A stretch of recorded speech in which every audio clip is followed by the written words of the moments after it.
Is there anybody out there? The lights in the night sky. Sky Watchers. We're watching. We're watching. Did you see that? Here on EngageLife.fm.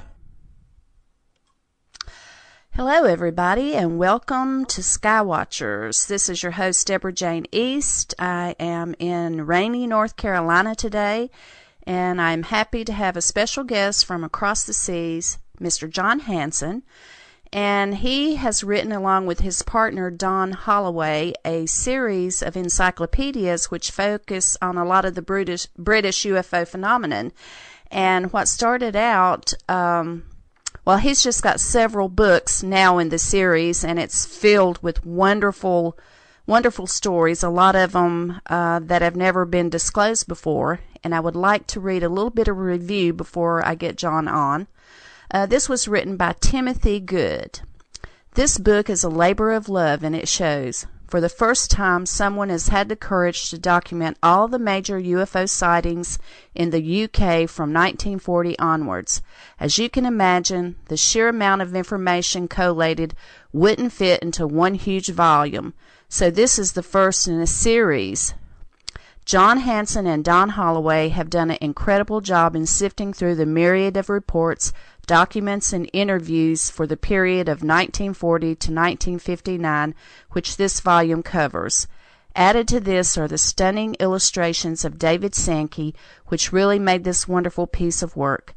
From civilian sightings of UFOs to Foo Fighters to the beginning of the modern era of the UFO myth, this book has it all. Well, welcome, Jon. That is quite a review of your first book, Haunted Skies. How are you doing?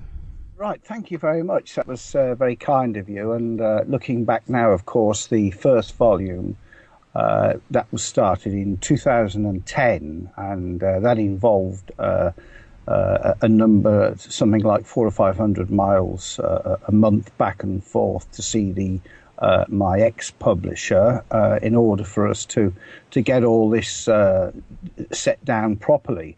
After we'd done 6 volumes, and each volume seemed such a long way ahead, but we did 6 volumes and then realized that we weren't prepared to keep a volume down to 320 pages, black and white.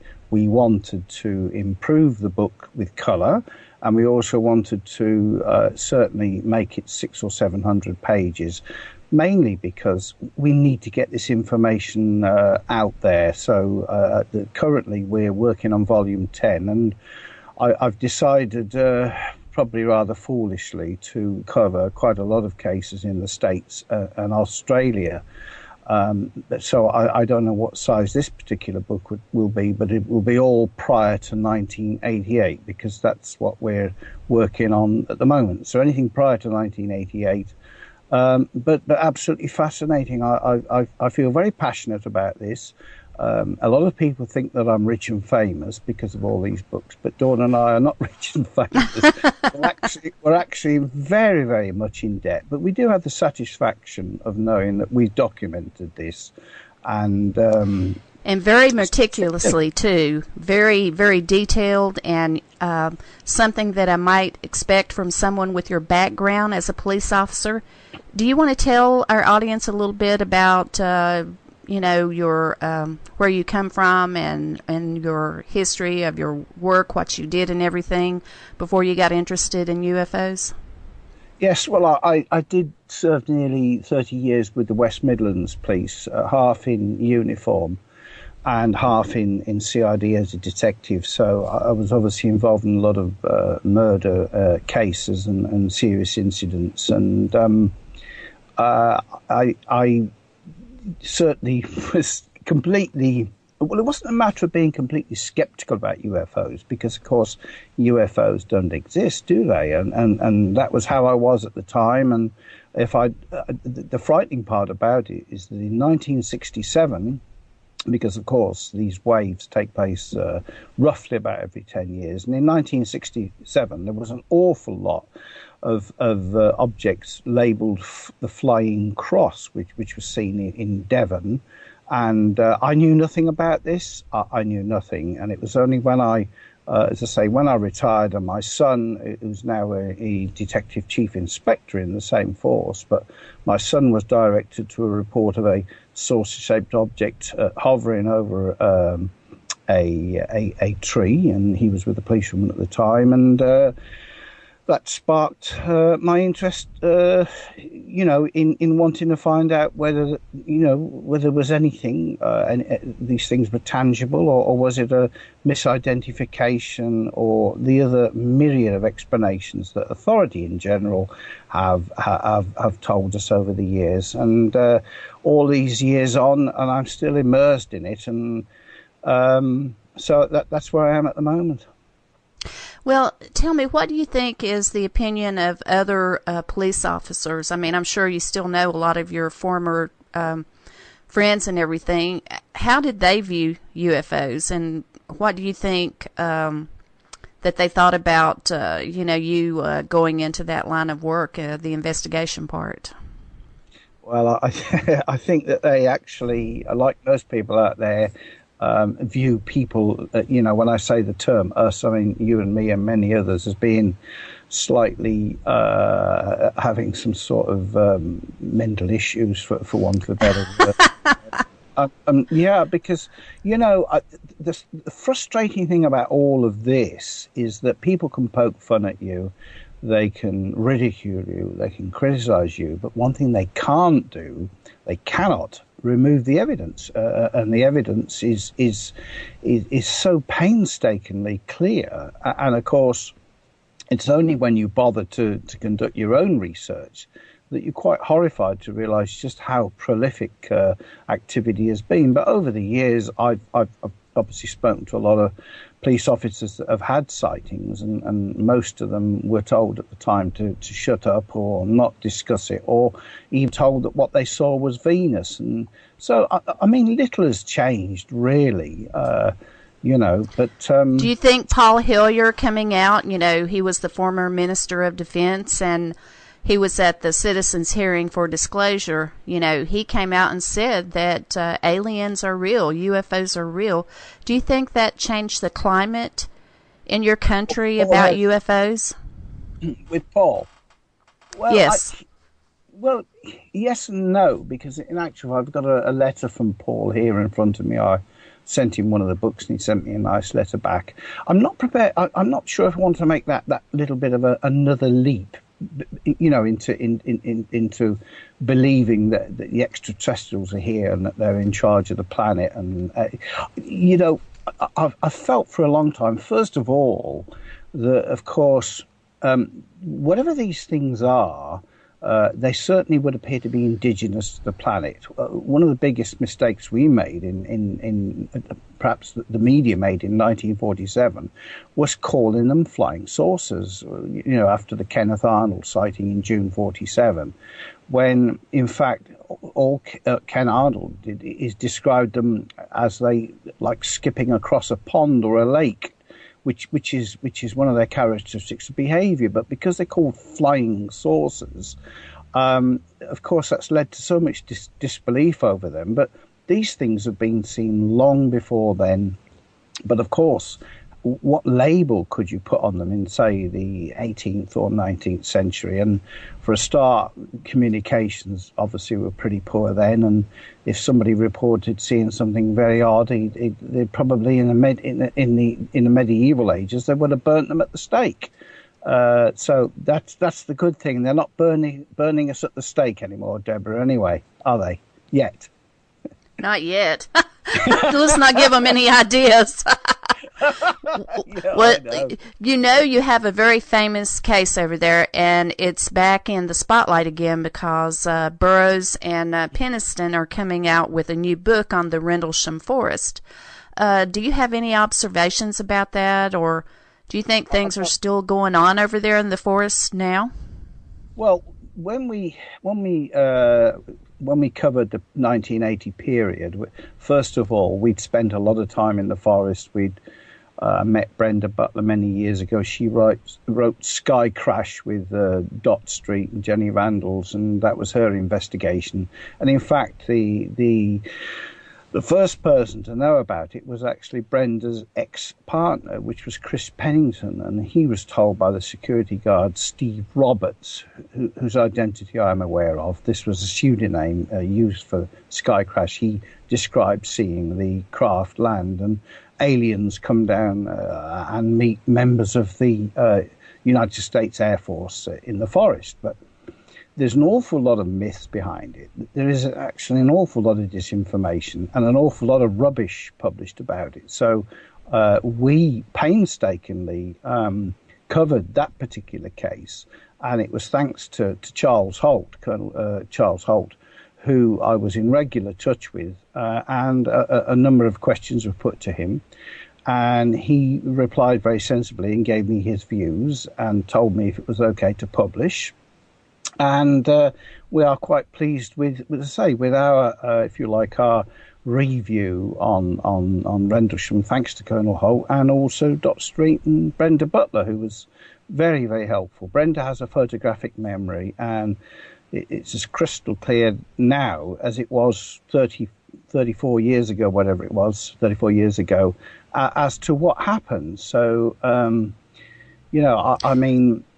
Do you think there's more evidence to the case that the public knows about? Because, I think I saw that there were pictures taken. I don't think all of the pictures have shown up, have they?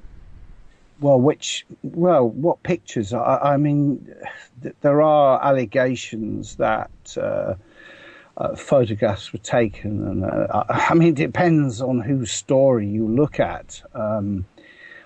I've got to admit it was not a particularly pleasant period for me personally to, shall we say, liaise with a certain persons involved in it, and I'm certainly not going to name those people, but it was, everybody has their own views and opinions. I mean, people over the years have come up with all sorts of bizarre explanations, ridiculous, but I suppose people just want sort of 5 minutes of fame or whatever. And, I would say I've not seen what Nick Pope and John and Jim have done, but I wish them the best of luck with the book, and obviously I will hopefully obtain a copy. But my job's done.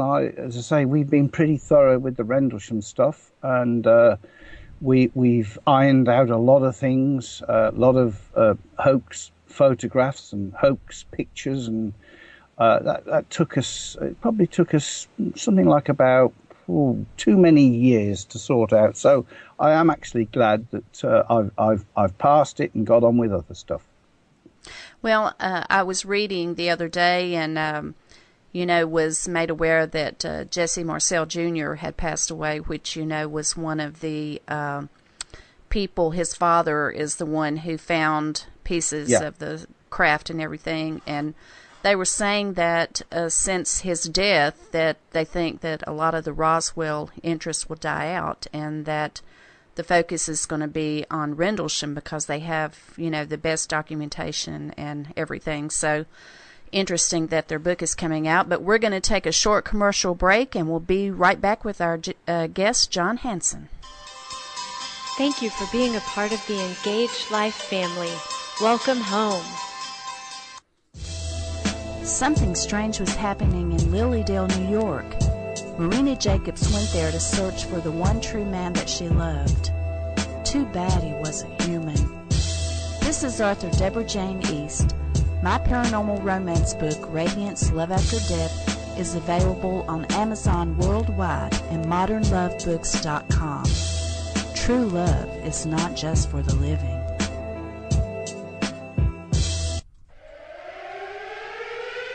Join Deborah Jane East for Skywatchers, a show for the UFO enthusiast. Skywatchers is on ELR.FM. Check out the schedule for the live show by going to ELR.FM. That's EngageLifeRadio.org. Skywatchers with Deborah Jane East. Welcome back to our show, Skywatchers, and our guest, Jon Hanson. Jon, I would like you to go over a few of your cases that you feel like had the best evidence? I know, Lord, you've got tons of cases in all your books, but you must have some that are your favorite or some that really perplexed you. Would you like to go over some of those? As you've just said, I unfortunately I have so many, but there are some that certainly stick out. I mean, if I could just before we perhaps talk about that, if I could just say, going back to Rendlesham, the odd thing about Rendlesham is that there has been a lot of sightings which are judged paranormal experience rather than UFO. Sometimes I wonder if there's actually any difference, but there has been a number of sightings of strange things in the forest, and also some most peculiar, very strange mists that resemble figures. And also, when I mention the word orbs, most people will perhaps think, well, orbs, they're just digital camera effects or condensation. And of course, I was a believer of all of this once, but certainly not now, because I've spent enough time down there and seen some extremely strange things, which I've not photographed elsewhere. And I've actually seen them with my eye as well, without the camera. So, you know. Well, I talked with a former guest on my show, Derek Savory, and he was talking about the stones that just land in front of people on the ground, and they're a little bit warm to touch. Have you heard anything about those or experienced any of that? We have on at least, I think, 3 or 4 occasions. Because, you know, when you first tell people about the stones, they look at you as if to say, well, you know, let's rationalize this. Let's apply human logic and say that if stones have fallen, they've probably been either dropped from a bird's beak in the middle of the night, which is rubbish, or it could be a meteorite, which again is rubbish, because these are not meteorites. They're not being dropped from the sky. They're being levitated from a sideways position. And if the stones were cold and something had moved them, I would have to perhaps presume that an animal maybe had moved them, because that would be rational. But what causes the stones to heat up? And they are actually very warm indeed, far warmer than body temperature. It would be some kind of friction, wouldn't it? Well, yeah. I mean, it's bizarre, but I wonder if the friction is caused by them coming through wherever they're coming through, because if you picked up a stone and threw it, it wouldn't be hot. So it's a conundrum. It's some people would say, oh well, it's poltergeist behaviour, and of course, you know, similar reports of apports have happened all over the world. But these things, as I say, they're very warm, and there is no answer. Perhaps if you know, if somebody wants to get in touch with us and give us an answer, we'd be more than delighted to discuss it with them. But it is, if you like, a manifestation and something else that happens in that forest. You know, over recent years. So I've no idea, as I say, what cause is it, but it is not humans that are doing it. That doesn't necessarily mean that it's extraterrestrials or whatever, but it's not humans. And of course, on December the 27th, 2000, I actually filmed a UFO over the forest, it was a huge square light with other lights around it that were revolving. And I think somebody from the local BBC radio station came to see us and interviewed me, and I think there was about a few lines in the paper, and that was it. But you know, it was still. I've never seen anything like it since, and certainly we are regular visitors to the locality and know it pretty well. So that's very interesting, and things like that always perplex me as well, and it seems like it should have a logical, you know, explanation, and all you can do is keep researching, and you know, maybe other people might have a bit of info that might be detrimental to finding out what the mystery is, but it's certainly very interesting that it's there at Rendlesham. So I know you've met a lot of people, and do you have like a second sense when you meet someone if they're telling you the truth or if they're making things up? I mean, do you see people that are really changed by their experience of seeing a UFO?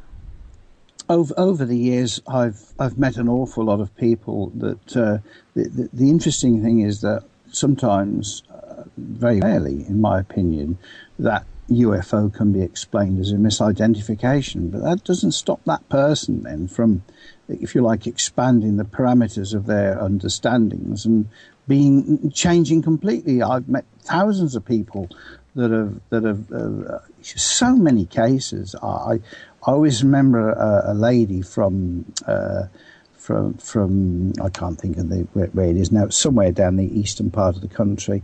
She was out blackberry picking, probably in the 1960s, and she came across a half moon-shaped object on the floor, and her first thoughts were, somebody, how could you park a car in the middle of this wood, which was actually next to an MOD base, not Woodbridge or Bentwaters.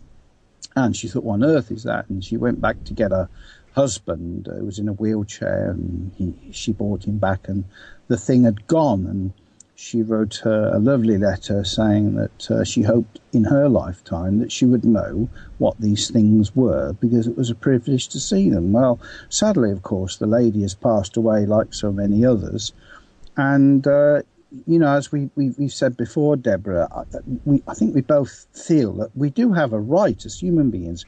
We have a right to know, what lies behind all of this, good or bad. We have a right to know. And yes, I've spoken to so many people. There was the 1981 case of the three ladies that were on their way home from a nightclub when this UFO hovered over them.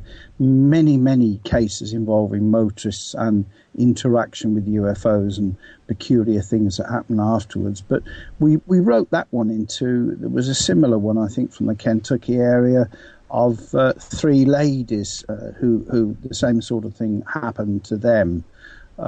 So, there are so many cases. But when you mentioned Jesse Marcel, I chatted to Jesse a few times before he unfortunately passed away, and he was a big friend of Philip Mantle's, and Phil has met him quite a few times, and I absolutely smashing bloke. And I don't think you can contrast the Roswell case with the Rendlesham Bentwaters case at all, because the evidence surely is overwhelming for what happened at Roswell, as opposed to what happened at as I say, at Bentwaters.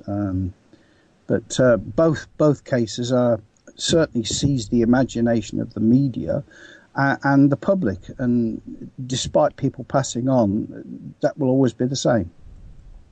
Yeah, you can mention Roswell and people will think of UFOs. I mean, it definitely has been identified with the location, that's for sure.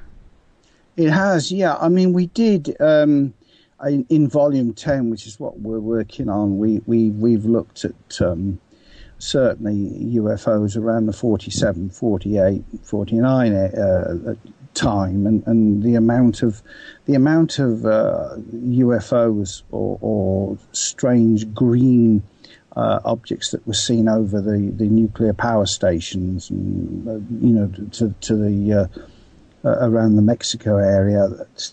There are so many, but each one is perhaps corroborative or supports the next, and it's so important to get it out there. But yeah, I mean, it doesn't matter how much evidence you've got. It unfortunately is. It's really not. I don't think it's really changing people's views on this. Apart from the believers, and the believers will always believe anyway. But I suppose we all have to individually play our part in this and ensure that it should be recorded. I mean, I was reading about Jim and Coral Lawrenson from APRO They passed away in their 80s. Well, that lady was she was the one that investigated the Kelly-Hopkinsville case back in 88, I think it was. 1955, 22nd of August, 55. That was a fascinating account of most unusual, involving the appearance of goblin-like creatures. And a lot of people will think that's they're not prepared to accept that could have happened. And ultimately, the family, like many others, once they've had the courage to come forward and say what they've seen, obviously they regret it later because the amount of ridicule that's applied to them. But one should always bear in mind what Dr. Alan Hynek said after all of the years he got involved. He thought that this was not extraterrestrial. He thought this was the paranormal, or they were more like demons or robots, and that's what he thought. And he's spot on with that. This is a very old phenomena. We call it by the 20th century, 21st century UFOs or flying saucers, but that's just our label. I mean, what was the label in the medieval times? You know, it's something that. And it definitely, even in the Mayan civilizations and Sumerian, there are glyphs and everything that look like UFOs or objects in the sky. So it certainly has been around for a long time, and documented in different ways and all. I know you've probably had a lot of cases about abductions in your books. Do any of those cases stand out to you, John? Well, I do have a number. An interesting one recently, when I say recently, was actually an ex-police officer, and he was out fishing at Wellingborough Lakes, which is sort of in the middle of the country. You can tell I didn't get any awards for geography when I was at school, and I'm just as bad now. But he was out fishing in 1994. And this saucer-shaped object appeared over the lake, and it was close enough to him for him to actually throw his rod at it, which he didn't. So he stood there watching. He didn't know what to do, and he had some maggots which pupated, and that is normally a time process of, I think, 2 days, 48 hours for maggots to pupate. And anyway, when he got home, he didn't say anything to his wife. And some people will say, well, why on earth? Why not tell her? But he didn't. He chose to keep quiet. But what he did do was contact the MOD, and he told them all about it. And then he certainly didn't seek any publicity. But within a few days, he began to receive a number of strange phone calls, and then a threatening phone call, and then his wife reported she was being followed. And it went on for some months. Well, eventually he had an MRI scan, and the doctor said to him, you have an operation on your brain, because apparently when you had an operation on your brain, although there's a scar there, apparently it doesn't heal up as it does on other parts of the body, so I was told. So he's still got this anomaly. And he said, well, I've never had an operation. Anyway, some years later, time passed, and Tsar contacted him some months ago, and he remains extremely interested in this, and certainly he has other things to do in his life than get involved in UFO research. He's very interested in what happened to him, and he's very interested in the fact that since that occasion, he has had a number of strange incidents, quite often involving the police that have stopped him and searched the car, when there is no need to do that. So my first thoughts are that it's quite possible that he is flagged up on the police national computer as being... I bet that's what it is. Yeah, undoubtedly. But the interesting thing is that when he contacted the hospital, the scans were missing. So he went to his doctor, and the doctor said to him, well, don't worry about that because we have it on documents, and the documents weren't there either. So that's all been disappeared. Probably about 2 years ago, before he moved from Wellingborough, he no longer lives there and he's divorced. He went to see went to see the receptionist that was retiring at the surgery, and she said to him, I can't tell you too much, but a strange thing is that two men came to the surgery and asked for your records. I've no idea whether they obtained your records, but they asked for your records. So something that is quite unusual, all of that, because of a UFO sighting. Particularly, he's never sought publicity, and he did in fact, he did in fact phone the MOD up and say to them, look, if it's you, pack it in, will you? Because if you don't, I will seek publicity, and hopefully we're going to take a short station break and come back to this very interesting story with Jon Hanson. Thank you for being a part of the Engaged Life family. Welcome home. Looking for a good time? ModernLovebooks.com. The one place to find that special book for that special time. ModernLovebooks.com.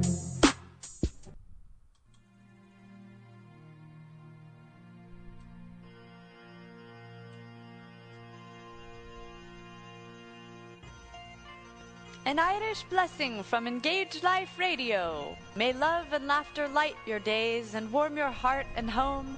May good and faithful friends be yours wherever you may roam. May peace and plenty bless your world with joy that long endures. May all life's passing seasons bring the best to you and yours. Happy St. Paddy's Day from the Old Irish at EngageLifeRadio.org and EngageLife.fm. Have a beautiful and lucky day, and here's to the path ahead.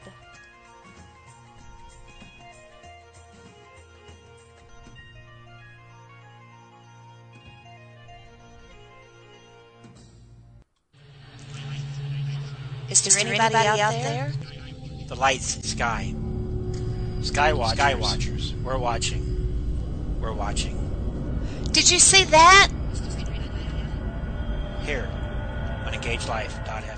And we're back with the author of Haunted Skies with his partner Don Holloway, Mr. Jon Hanson. And back to your story, you know, I think the only reason somebody tries to get something from you is because it's very important and they don't want the information to get out. So is that what you think too? I think that was the position some years ago. This was 1994. I don't believe now, hopefully, that they will bother people like they used to, because to all intent and purposes, they've achieved their aim with keeping this subject under wraps. I mean, I've met so many people that, in fact, I can talk about 1954, young man on his way home from Wincanton in Somerset. Nigel Frapple was his name, and Nigel saw this saucer-shaped object in a field, and he told his brother, and the brother told the BBC, and the BBC turned up, and apparently the circle was still there sort of 2 years later. But Nigel received a visit by two men, and they more or less threatened him. They said, if you keep on talking about it, we'll take you somewhere where you can't talk about it. And that sort of reminds me of a script from The Invaders. Are you familiar with The Invaders? Yes, I sure am.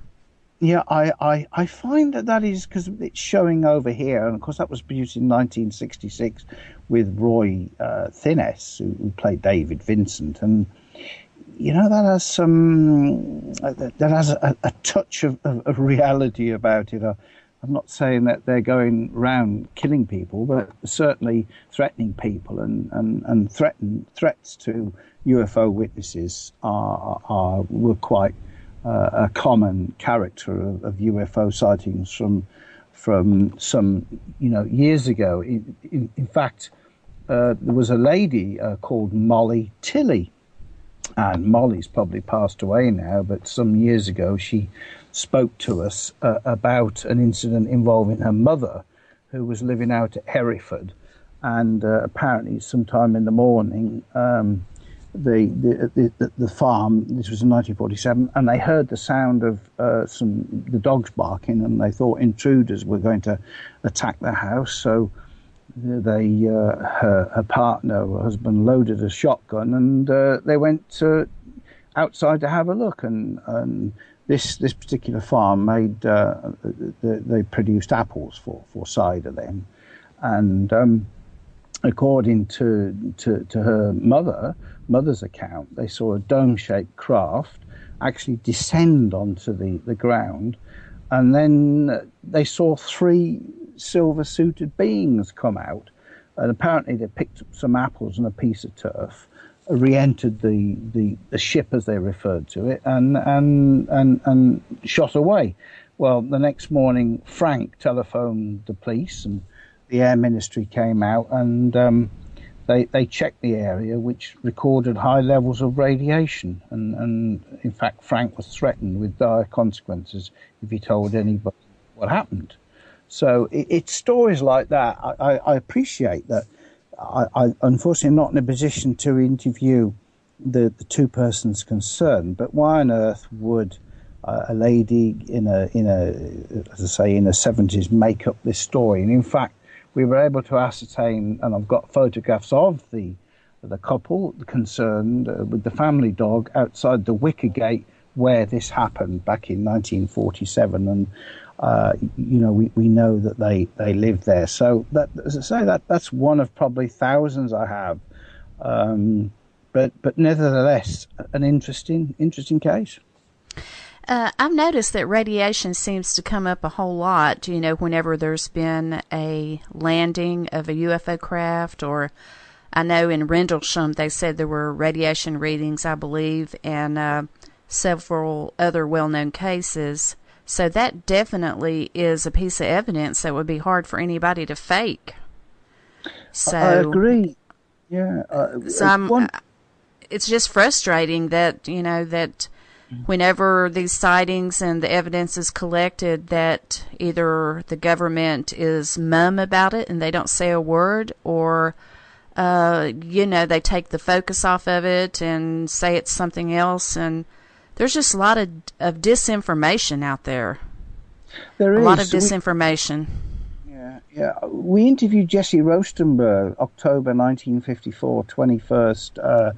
Jesse was at, I'm using my memory now rather than the book in front of me, which got all the information, but Jesse was waiting for her 2 children to come home, and she heard this sound like water falling, and looked up, and there was this object hovering over the family farmhouse.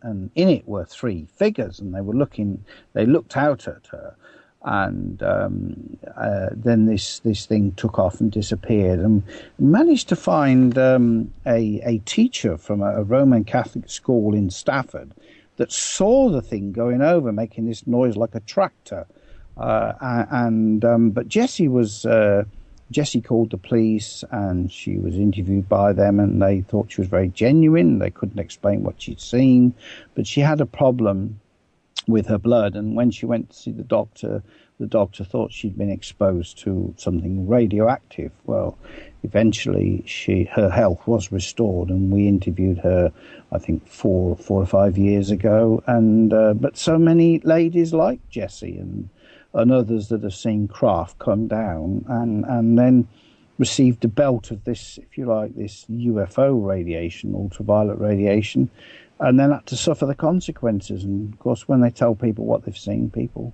still laugh at them. Most people do, anyway.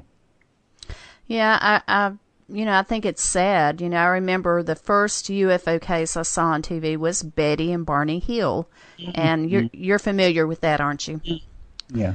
And I saw them on Art Linkletter, and I was totally amazed. I hadn't even thought about UFOs or that there could be anything from another planet, but that case definitely was very fascinating, as well as the Walton case. What do you think about those 2 cases, the Barney Hill case and the Travis Walton? Were you impressed by the things that you heard? Absolutely, yeah. I mean, they're so genuine, and but that's quite an involved case with the Hill case, isn't it? There's an awful lot of information on that, and over the years, they've all they've ever done is tell the truth, and but it's a lot for people to take on, isn't it? Because don't forget, probably like yourself, or once I had no interest in it because I didn't think that I never thought that UFOs existed, and then when I realised that UFOs did exist, it was another sort of giant leap to realise that they appeared to have occupants, because on a number of cases, people had seen small beings around the side of the craft, apparently doing something to the ground, and do have quite a lot of cases like that. And then you think, well, but are they actually part of the craft, for want of a better word? And I mean, is it a structured craft, or is it a sort of a paranormal craft? Or so many unanswered questions about these things, and also one has to bear in mind that would you and I perceive the same thing? And because sometimes the brain, certainly something triggers the brain off, and maybe we wouldn't all see the same thing. I don't know. Yeah, it definitely is mind-breaking to think about all the different possibilities of some of these sightings and what could have been the purpose. You know, that's what I remember thinking about Betty and Barney Hill, because they were just going home. They didn't ask for anything like this to happen. It was not in their personality to come out and make this stuff up. So it's definitely intriguing and gives it more reality. Well, you have a case that I think I really enjoyed reading about, and that's the Margaret Fry case. Could you tell us a little bit about that and what all you found out during your investigation? Yes, well, Margaret rang me last night. Actually, we often talk, and Margaret is probably, she won't tell me her age, but I would say it's something like, yeah, very, very personal. I can Typical of a lady, huh? Yeah, but she used to live in Bexley Heath in Kent, and as a housewife there. And she was on her way to the doctors, I think it was 17th of July, 1955. Her son he'd got heat stroke. It was a hot summer, and in those days, it was very difficult to get medicine on a Sunday. And she picked up the locum, and his name was Dr. Thu Carter, came to see her, and they set off in these little probably little Austin 7 or something to go and get this medicine. And on the way there, a shadow fell over the car and it spluttered to a halt. And they both got out, and the doctor said to her, I don't believe what I'm seeing. These things do not exist. I don't believe it.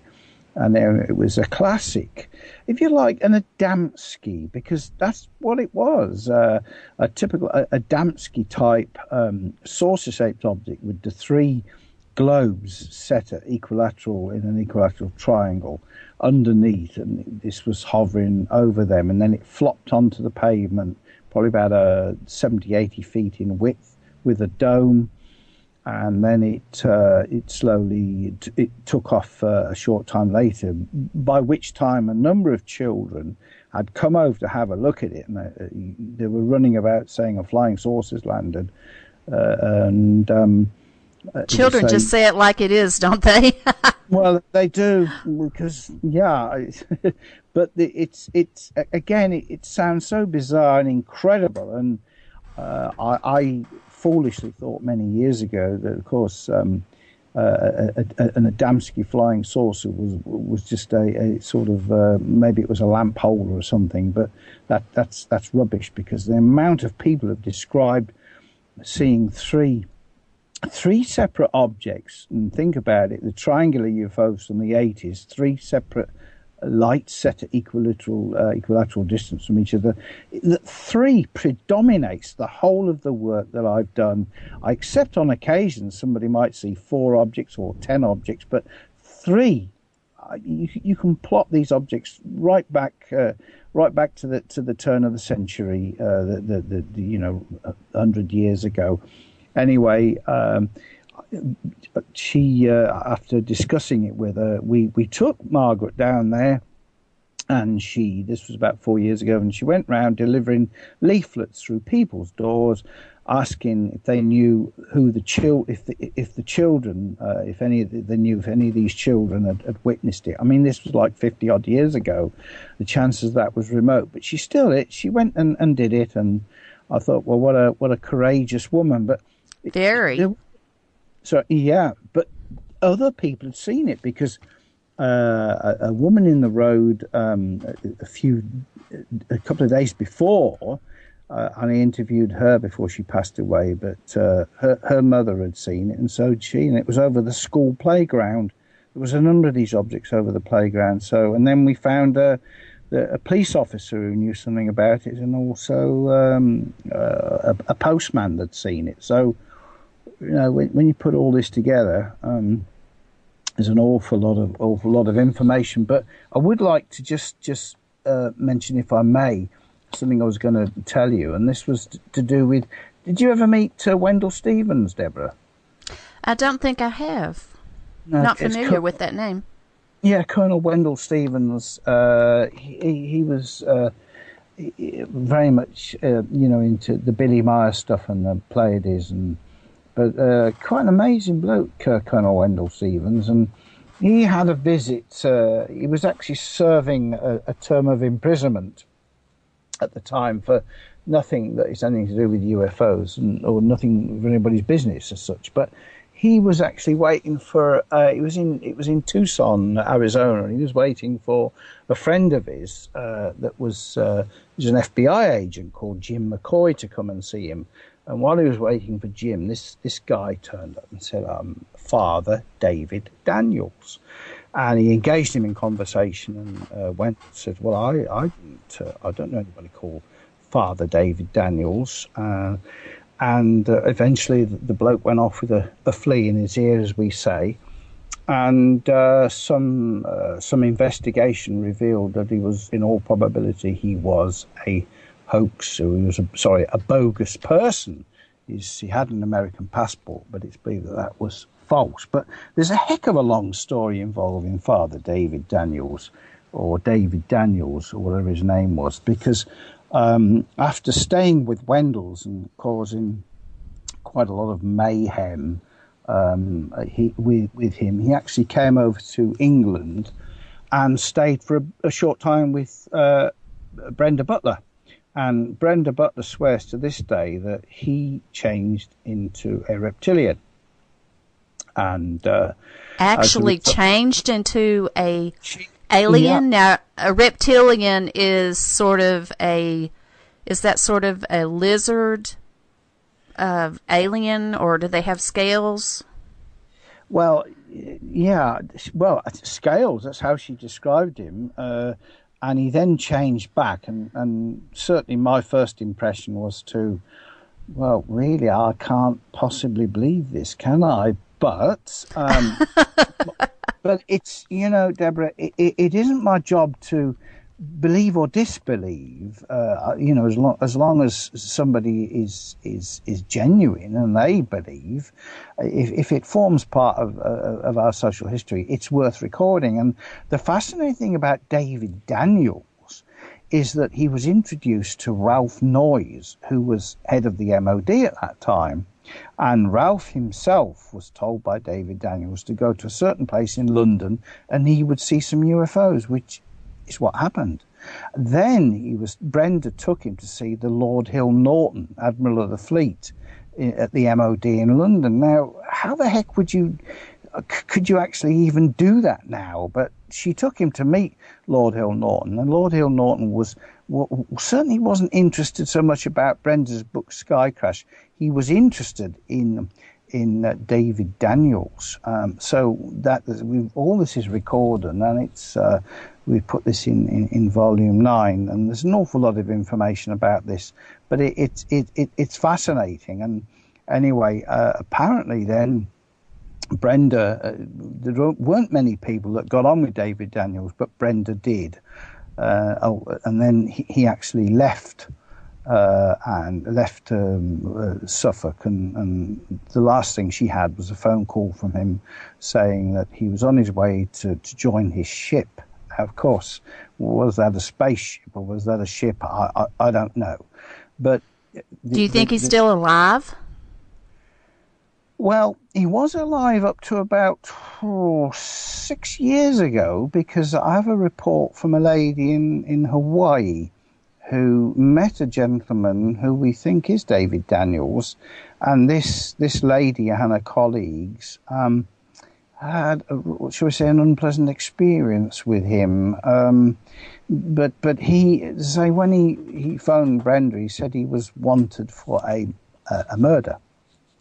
Now, I checked with Scotland Yard and wrote to them and asked them if they had any suspects called David Daniels for a murder in London.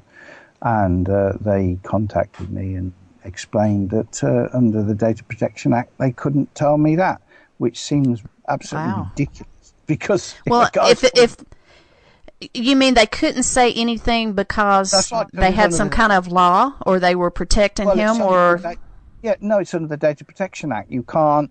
Well, with all due respects, if you phone at the police station and say, "Look, I can you tell me about a murder that's happened, because I might have some information for you," and they would turn around and say, "Well, we can't give you any information because it's against the Data Protection Act." It seems very, very odd indeed. So, but this guy did cause quite a bit of mayhem, and we've covered it pretty well and pretty thoroughly. So we did try and track him down. And on the one hand, I'm not sure whether I particularly want to meet him. From what I don't know if I would either, John. He sounds like he might be a dangerous character. I guess if there are reptilians, I guess they're good and bad, just like they're good and bad humans.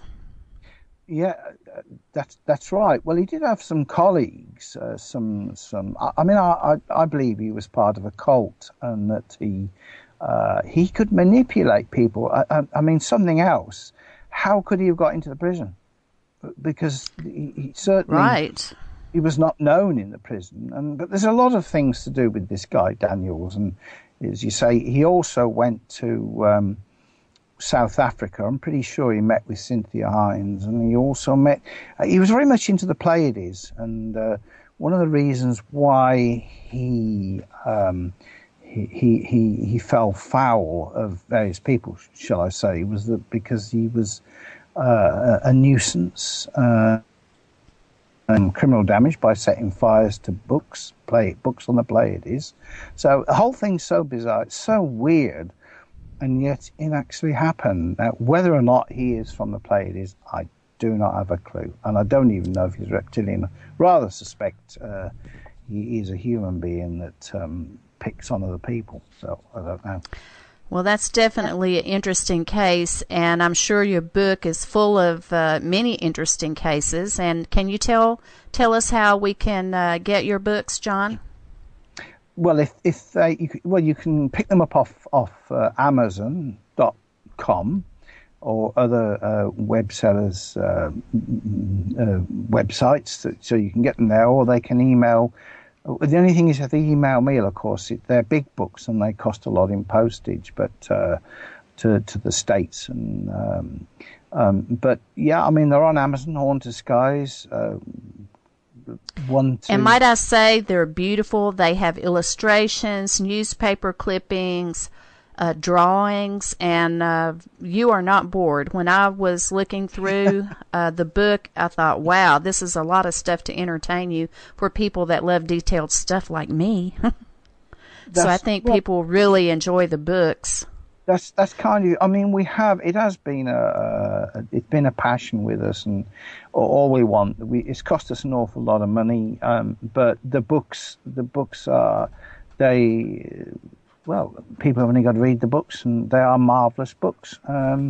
They really are, and the fact that everything has been recorded, I think it's very important, because some cases interact with cases in other locations, so that's why it's important. How many more volumes do you think are going to do, John? We just have a couple of minutes. It depends how long I'm going to live. Well, I hope you live a long time. Well, I'd like to, and don't ask me for my age either, young lady. Well, I think you and I were born around in the same time period, so I don't disclose my age, so we'll keep it a secret. We'll agree. Yeah, okay. We'll I want to thank you for being an absolutely charming guest and continued success with writing your books, and I think they're so important, and you can come back on the show anytime. And I just want to thank you for being on Skywatchers. And thank you so much for your time. Thank you. You have been listening to Skywatchers with Deborah Jane East. Contact us, skywatchersfacebook.com or Alien Chronicles for more information. Thank you for being a part of the Engaged Life family. Welcome home.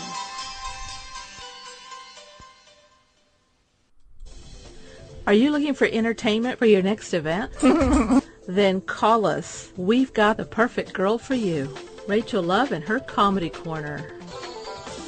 Somebody do something about that bathroom player. Makes me nervous. She is hilarious and will keep you rolling with laughter in your seat. Rachel will make you laugh so hard you pee in your pants. So be sure and stop at your nearest drugstore on the way to her show and pick up some adult diapers just to be on the safe side.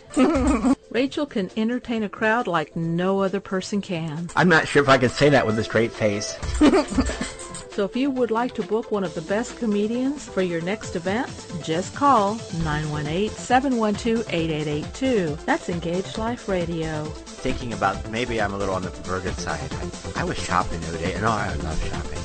I went with some girlfriends. It was like a group orgy, almost, with touching, feeling, stuff. I really started thinking shopping and stuff is like building a relationship with your clothes. You go out, you meet some strange fabric, some bright color, something grabs your attention. You get close to it, you look over.